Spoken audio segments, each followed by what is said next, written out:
안녕하세요, 여러분. 제 이름은 브루스 리입니다. 1940년 샌프란시스코에서 태어난 저는 현재 24살입니다. 브루스 리는 거의 모든 이가 알고 있는 전설적인 인물로 무술 영화계를 영원히 바꿔놓았습니다. 그의 실제 격투 기술은 너무나도 놀랍고 엄청났기에 만일 그 영상이 없었다면 아마도 이야기 속 이야기라고 생각할 수도 있을 정도입니다. 이제 함께 브루스 리의 화려한 격투 기술 몇 가지를 살펴보겠습니다. 그의 영화 속 장면들은 그의 역대급 기술을 보여주지만 실제 브루스 리의 생생한 실력을 직접 보는 것은 또 다른 경험입니다. 1994년 블랙벨트 매거진은 브루스 리의 최초 학생으로 알려진 제시 글로버가 전하는 이야기를 공유했습니다. 글로버는 브루스 리가 무술 전설이 되기 전에 있었던 엄청난 이야기를 전했습니다. 그 이야기는 카라테 챔피언 나카치와의 대결에 관한 것이었습니다. 이 모든 것은 리가 시애틀의 에디슨 공업학교에서 데모를 하면서 시작되었습니다. 그곳에서 리는 쿵푸의 부드러운 동작에 비해 카라테가 너무 딱딱하다는 주장을 했습니다. 나카치는 이에 분개하고 리가 잘못됐다는 것을 보여주려고 결심했습니다. 리는 보통 자신에게 도전하려는 사람마다 신경 쓰지 않았지만 나카치는 계속해서 밀어붙였습니다. 리는 제자의 조언을 고려한 뒤에 글로버에게 나카치와의 대결 준비를 하겠다고 말했습니다. 그들은 비밀리에 격투를 하기 위해 다운타운의 YMCA를 골랐고 소수의 관전객만이 그것을 보았습니다. 대결은 2분씩 3라운드로 진행되며 KO가 승리의 방법이 되었습니다. 경기가 시작되자마자 나카치는 펀치를 날리려고 했지만 리는 너무 빨라서 피하고 빠르게 일련의 타격과 킥으로 나카치를 11초 만에 KO시켰습니다. 나카치는 쓰러져 있었고 처음에는 정말로 나쁜 상황이었습니다. 이것은 그냥 어떤 싸움이 아니었습니다. 이것은 브루스 리의 놀라운 기술을 증명하는 것이었고 실제로 그의 싸움 철학을 보여주는 것이었습니다. 이제 우리는 전투계의 두 거장 브루스 리와 무함마드 알리에 대해 이야기해 보겠습니다. 둘은 서로 다른 리그에 속했지만 그들의 전설은 세계적으로 알려져 있습니다. 리는 무술의 마법사였고 알리는 헤비급 복싱 챔피언이었습니다. 그러나 놀라운 사실은 리가 몸무게가 단지 130파운드에 불과한데도 알리처럼 260파운드에 이르는 상대에 대항할 수 있었다는 것입니다. 리는 엄청난 힘을 지녔으며 그의 주먹은 118마일의 속도로 날아갔습니다. 이는 알리의 주먹과 비슷한 파워를 지녔습니다. 리는 알리를 깊이 존경했고 알리의 경기를 지켜보며 그의 빠른 움직임과 춤을 놀라워했습니다. 그의 흥분되는 싸움 스타일은 상대를 무릎 꿇게 만들기도 했습니다. 리는 다양한 격투 기술에 관심을 가졌고 학생들에게 알리의 싸움을 보고 빠르고 강한 타격을 배우도록 권유했습니다. 상상력을 발휘해보세요. 리와 알리가 싸울 수 있는 세계를 생각해보면 그것은 영화 속 장면과도 같습니다. 실제로 리는 자신이 감독 로버트 클라우스와 얘기할 때 자신의 손이 알리 옆에 얼마나 작아 보일지를 농담했습니다. 그들이 실제로 대립한다면 누가 이길지에 대한 토론은 팬들 사이에서 영원히 계속될 것입니다. 브루스 리의 번개처럼 빠른 공격과 알리의 KO력 사이에서 어떤 전설적인 대결이 펼쳐질지 상상하는 것만으로도 정말 흥미진진합니다. 그렇습니다. 리가 알리로부터 영감을 받고자 했다는 점은 매우 중요합니다. 이것은 그들이 서로에 대한 존경과 열린 마음을 보여주는 것입니다. 또한 원스 어폰 어 타임 인 할리우드와 같은 영화는 리의 이미지와 전설적인 기술에 대한 이야기를 계속 제기합니다. 이 영화가 리를 어떻게 보여줬는지에 대한 의견은 여전히 분분합니다. 일부는 그를 잘 포착했다고 생각하지만 다른 사람들은 다소 아쉬워한다고 생각합니다. 무술 팬들에게 가장 중요한 것은 영화가 리의 실제 기술을 충분히 보여줬는지입니다. 리가 실제로 싸우는 모습을 담은 영상은 매우 드물기 때문에 영화 속 장면을 실제와 비교하기 어렵습니다. 영화 속 싸움 장면은 주로 카메라를 위해 계획된 것이며 실제로 일어난 일을 정확히 반영하지 않을 수 있습니다. 영화에서 등장하는 클리프 부스 캐릭터는 무술가들을 비웃는 강인한 스턴트맨으로 묘사됩니다. 이것은 재미있는 장면이지만 영화가 실제 무술가의 기술을 심층적으로 파헤치는 것보다는 캐릭터를 강조하는 데 더 초점이 맞춰져 있습니다. 이렇게 영화 속 리의 표현과 현실의 리의 모습을 비교하고 그들이 표현한 내용에 대해 논의하는 것은 팬들에게 끊임없는 토론의 소재가 됩니다. 실제로 1967년 롱비치 국제 카라테 챔피언십에서의 브루스 리의 행보는 무시할 수 없는 중요한 순간 중 하나입니다. 이 행사에서 그는 이미 그의 놀라운 움직임으로 사람들의 시선을 끌고 있었습니다. 유명한 두 손가락 푸시업과 초고속 펀치와 같은 것들이 그것입니다. 당시에 그는 그린 호넷의 카토로 유명해지기 전이었지만 이 행사에서는 그의 독특한 무술 스타일인 제트 쿤도를 자랑하는 것보다는 그의 학생 중 한 명인 테드 원과의 경기에 중점을 두었습니다. 이 영상을 보면 리가 흰색 의상으로 활약하는 모습을 볼 수 있습니다. 그는 속도와 정확성에 관한 것이었습니다. 이 옛날 클립들을 리의 싸움 스타일을 현재 우리가 혼합 무술이라고 부르는 것의 초기 버전으로 보여줍니다. 그는 자신의 시대를 훨씬 앞서가고 있었고 나중에 폭발적인 스포츠로 자리를 잡을 운동의 토대를 마련하는 것이었습니다. 이러한 순간들을 리가 무술계에서 놀라운 전설로 기억되는 데 중요한 역할을 했습니다. 이것들은 그가 단순히 한 가지 스타일에 국한되지 않고 그의 고유한 스타일을 개발하고 발전시키는 데 얼마나 열정적이었는지를 보여줍니다. 브루스 리는 정말로 무술계의 슈퍼히어로였습니다. 그의 초고속 동작과 독특한 싸움 방식으로 알려져 있었으며 그는 전신을 사용하여 마음을 뒤엎는 타격을 날리기를 즐겼습니다. 특히 다리를 활용한 발차기는 그의 특기 중 하나였습니다. 한 가지 전설적인 이야기는 브루스 리가 대형 45kg 샌드백을 마주친 일입니다. 그는 슈퍼 사이드킥으로 그 샌드백을 때렸고 놀랍게도 그것을 바로 찢어버렸습니다. 이는 영화에서가 아닌 실제로 일어난 사건으로 심지어 기네스 세계 기록에도 인정받을 만큼 역대급이었습니다. 그렇게 샌드백을 찢어내려면 얼마나 많은 힘이 필요한지 상상할 수 있습니다. 그의 명성에도 불구하고 일부 사람들은 아직도 리가 영화에서만 자랑을 부리는 영화 배우일 뿐 실력은 없다고 생각했습니다. 그러나 그들은 정말로 잘못 생각한 것입니다. 브루스 리는 실제로 자신의 능력으로 인정받는 무술가이자 전설적인 피겨였습니다. 그의 발차기는 단순히 영화 속 장면이 아니라 실제로 그의 힘과 기술을 증명하는 중요한 순간 중 하나였습니다. 브루스 리의 삶은 그의 무술적인 업적과 마찬가지로 현실에서도 그만한 강인함을 보여주는 순간들로 가득 찼습니다. 이를 아이언 마이크 타이슨과 비교해보면 타이슨의 KO 펀치는 마치 50kg 시멘트 가방을 날리는 것과 같은 파워를 지닌다고 합니다. 타이슨이 무거운 가방을 때리는 모습을 보면 그가 어마어마한 힘을 갖고 있다는 것을 알 수 있습니다. 그런데 브루스 리를 생각해보면 단 한 발차기로도 그와 같은 종류의 가방을 날렸고 거의 쓰러뜨릴 정도였습니다. 그들 각자가 그 가방을 다루는 모습을 보면 리가 가지고 있는 특별한 재능을 느낄 수 있습니다. 그는 단순히 무술 영화 스타에 머물러 있지 않았습니다. 그는 마치 자연의 힘처럼 규율, 기술, 그리고 믿기 어려운 힘을 결합시켰습니다. 그의 위협은 오랫동안 사람들에게 영감을 주었고 한 사람이 얼마나 많은 것을 섞어서 영화의 마법과 현실의 히어로를 결합할 수 있는지를 보여주었습니다. 리가 33세가 되기도 전에 만든 영향력은 정말 놀라운 것입니다. 만약 그가 더 많은 시간을 가졌다면 어떤 높이에 도달했을지 상상할 수 있습니다. 개인적으로 그의 아래에서 직접 훈련을 받고 그의 기술의 일부를 얻는 것은 정말 대단한 경험이었을 것입니다.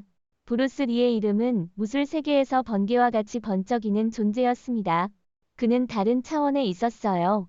정말이지. 그는 눈 깜빡임 한 번에 6번의 발차기를 날릴 수 있었어요. 이건 영화 트릭이 아니에요. 그가 실제로 할 수 있던 것이었고 미친 듯한 훈련과 엄격한 규율 덕분이었어요. 하지만 브루스 리는 단순히 무술가에 머물러 있지 않았어요. 그는 자연의 힘 같은 존재였고 사람들이 할 수 있는 것의 규칙을 깨는 존재였어요. 그는 팔과 다리에 무거운 무게를 추가하는 엄격한 훈련을 받았고 자신의 한계를 최대한 밀어 올렸어요. 그 무게를 벗겨내면 그는 멈출 수 없었고 따라가기 어려울 정도로 빠르게 움직였어요. 하지만 잘못 생각하지 마세요. 브루스 리는 우리와 같은 실제였어요. 그는 어떤 마법 같은 힘으로 태어난 것이 아니에요. 오히려 그는 열심히 일하고 철저한 의지와 자신의 기술에 대한 절대적인 헌신으로 자신의 능력을 키워나갔어요. 그의 이러한 헌신과 열정은 그의 놀라운 업적의 기반이 되었죠. 브루스 리의 삶은 모든 면에서 무술에 몰두했어요. 그의 아내 린다 리 캐드웰은 항상 그가 기술을 갈고 닦고 시간을 낭비하지 않았다고 말했어요. 그가 휴식을 취하는 것처럼 보일 때도 그는 훈련하고 있었어요. 예를 들어 TV를 보면서 손목 운동을 하는 것과 같았어요. 브루스 리는 무술 세계를 크게 흔들었어요. 그는 옛 방식에 집착하는 것이 아니라 모든 것을 더 나아지게 만드는 것에 관심을 가졌고 그것이 몇몇 사람들의 신경을 거스를지라도요. 그는 새로운 길을 열고 자신의 흔적을 남기며 여전히 무술 세계의 왕으로 남아있어요. 이런 능력이 얼마나 무적인지를 감을 잡기 위해 무술가 실바나 시몬과 그녀의 학생이 분당 78번의 발차기 기록을 세운 사례가 있어요. 그것은 정말 대단한 일처럼 들리죠. 하지만 분당 2.9 발차기. 멋지긴 하지만 아직도 브루스 리의 속도에는 미치지 못해요. 그래서 그렇죠. 브루스 리는 단순히 무술 슈퍼스타 이상이었어요. 그는 현상이었고 규율과 열정의 올바른 조화로 사람들이 얼마나 많은 것을 할 수 있는지를 우리에게 보여주었어요. 그의 무술 역사에서의 위치는 절대적입니다. 전설적인 브루스 리의 이상한 식이요법은 그의 무술 아이콘으로서의 역할 외에도 놀랍게도 피트니스 천재임을 보여주었습니다. 그는 오늘날의 표준적인 훈련 방식을 선도하였지만 당시에는 혁신적이었습니다.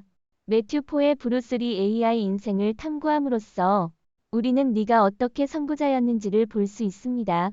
그는 격렬한 운동을 스마트한 식이요법과 결합하여 오늘날의 운동 방식의 무대를 세웠습니다. 예전에는 대부분의 스포츠 선수들이 자신이 알고 있는 것에 고수했지만 리는 그것을 혼합하고 힘과 체력 운동을 무술 훈련과 결합하여 새로운 방식을 만들었습니다. 리는 무술 동작에만 집중하는 것이 아니라 전신의 힘을 강화하기를 목표로 했습니다. 그는 매일 아침 줄넘기나 몇 마일을 뛰기와 같은 일상적인 운동을 했는데 이것은 지금은 흔한 것이지만 당시에는 매우 혁신적이었습니다. 그의 공간은 작은 체육관처럼 갖추어져 있었고 생각할 수 있는 모든 운동 장비가 있었습니다. 건강을 유지하는 데 굉장히 진지했으며 먹는 것에도 많은 주의를 기울였습니다.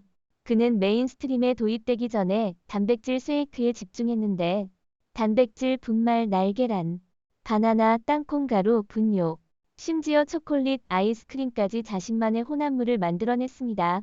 또한 충분한 단백질을 얻기 위해 생햄버거 고기를 마시기까지 해봤습니다. 하지만 브루스 리의 경우 그것은 그냥 근육을 키우는 것만이 아니었습니다. 그는 빠르고 유연하게 유지하고 싶었습니다. 이것이 그를 영화와 무술에서 빛나게 만든 특징이었습니다. 한때 그는 너무 많이 근육을 키웠고 그것이 그의 움직임에 문제를 일으켰다는 것을 깨달았습니다. 그래서 그는 자신의 운동을 조절하여 강하면서도 유연한 상태를 찾았습니다. 그의 유명한 말처럼 물처럼 되어라. 형태 없이, 모양 없이, 물처럼. 비크 무어와의 싸움. 전설적인 브루스 리에 대해 이야기해 봅시다. 이 사람은 무술 세계에서 전설적인 이름이었어요. 그는 홍콩에서 어린 시절부터 발차기와 펀치의 폭풍이었고 적당히 골치가 많았다고 할 수 있어요. 그는 그냥 어떤 아이도 아니었어요. 특히 그들의 지도자 중 한 명과의 싸움 이후에는 그곳의 대형 갱단인 트라이어드와 큰 문제에 빠졌어요. 이것은 보통의 길거리 싸움보다 훨씬 격렬했고 마치 갱스터 영화에서 본 것처럼 보였습니다. 리는 그냥 싸우기 위해서 싸우는 것이 아니었어요. 그는 무술에 진지했고 그의 열정을 무언가로 바꾸어 우리가 아는 아이콘으로 만들었어요. 그가 미국으로 이사한 후, 특히 워싱턴 대학에 있을 때, 그는 단순히 공부만 하는 것이 아니었어요. 그는 자신의 미래를 구축하고 집에서 바로 무술을 가르치며 전설적인 도장으로 이어질 것으로 알려진 것을 시작했어요. 하지만 영화에서의 리의 성공은 무술계로부터 약간의 시선을 끌었어요. 이것이 비크 무어가 등장하는 곳입니다. 카라테의 대형 이적이었던 비크 무어. 이 두 사람은 상대의 공격을 차단하는 모이어의 단단한 방어와 리의 초고속 동작을 가진 대결을 벌였고 그 결과는 상당히 유명하거나 혹은 악명이 남게 되었습니다. 리가 행하는 모습을 보여주는 잠입 영화 자료가 있었지만 무어는 항상 자신이 리의 공격을 막을 수 있다고 말했고 그 결과 몇 년 동안 계속되어 온 논쟁을 일으켰습니다. 무어 자신이 그냥 어떤 무작위의 상대가 아니었어요. 그는 자신의 승리와 존경에 대한 유산을 가진 무술 챔피언이었습니다. 리와 무어 사이의 대결은 누가 누구를 쳤는지에 관한 것뿐만 아니라 두 거인이 무술에서 만나는 것, 각자의 놀라운 여정을 가지고 있는 것을 의미합니다. 이 대결은 무술 역사의 기억에 남는 조각으로 만들었습니다. 눈집 달인. 눈집 달인에 대해 이야기해 보겠습니다. 이것들은 브루스리 덕분에 매우 유명해진 황당한 무기들입니다. 단순한 체인이나 밧줄로 연결된 막대기가 아닌 브루스 리의 손에서는 이들이 자연스러운 흐름과 에너지를 지니게 되었습니다. 이들은 실제로 일본에서 유래했으나 처음에는 브루스 리도 그들을 좋아하지 않았습니다. 고전적인 중국 무술 무기들과는 달리 눈집다리는 약간 이상해 보였습니다. 그러나 이 도구들은 사실은 400년의 역사를 가진 일본 무술에서 주로 빠른 손동작과 자세를 향상시키는 데 사용되었습니다. 이야기는 데나 산토와의 만남으로 더욱 흥미로운 쪽으로 전개됩니다. 데나 산토는 리의 친구이자 무술 천재였는데 그는 브루스 리에게 이런 쓰레기 막대를 시도해 보도록 설득했습니다. 데나 산토와의 훈련을 거쳐 브루스는 단색 개월 만에도 전문가처럼 눈집달인을 다루며 그들과 함께 놀라운 힘을 발휘했습니다. 결국 이 도구들은 브루스 리의 영화에서 상징적인 존재로 자리 잡게 되었습니다. 그 결과 눈집다리는 사람들이 브루스 리를 기억하는 중요한 부분이 되었고 그는 오늘날 무술계에서 큰 인기를 누리는 이유 중 하나가 되었습니다. 충돌. 촬영이 끝난 어느 날 세트에서 한 명의 조연이 그를 도전했을 때 대부분의 팀원들은 이미 감독 로버트 클라우스와 조수 차플린 CH와 같은 사람들이 이미 짐을 싸고 떠났습니다. 그런데도 세트에서는 여전히 분주한 상황이었습니다. KELA라고 불리는 조연이 브루스 리에게 다가와 킥을 완벽하게 하기 위한 조언을 구하려고 했습니다. 이 작은 요청은 아무도 예상하지 못한 일로 전개되었습니다. 언제나 멘토 역할을 맡은 브루스는 기꺼이 도와주기로 합의하고 그가 유명한 인내심과 기술을 과시하였습니다. 하지만 상황은 조연이 이제 대담해져서 리를 진정한 대결로 실제로 그 자리에서 시험하자고 도전하는 것으로 전환되었습니다. 브루스는 상황을 쿨하게 유지하려고 애썼지만 조연은 자신의 능력을 증명하고자 계속해서 밀고 나가고 있었습니다. 결국 그들은 맞붙게 되었습니다. 브루스는 자신의 존경과 조연들의 존경을 유지하기 위해 나서야 했고 그 결과 그것은 빠르고 간결하게 끝났습니다. 브루스는 그것을 K2로 마무리 지었고 불행히도 조연의 갈비를 부러뜨리게 되었습니다. 자연스럽게 브루스는 사고에 대해 미안한 마음이 들었습니다. 그는 그 남자의 의료 비용을 부담하고 그의 어머니 일손을 도와주려고 했습니다. 이 사건은 헨리 웡이라는 승무원에 의해 담겨져 많은 이야기를 불러일으켰습니다. 브루스는 영상이 유출되면 실제 이야기가 왜곡될 수 있다는 걱정을 했기 때문에 헨리와 이에 대해 이야기를 나눴습니다. 그러나 전문적인 이유로 이 클립은 그대로 남게 되었습니다. 영화 세계에서 모두가 이야기하는 역사적인 순간이 있었습니다. 워웨이 업저트의건에서 브루스 리와 척 노리스가 대결하는 장면입니다.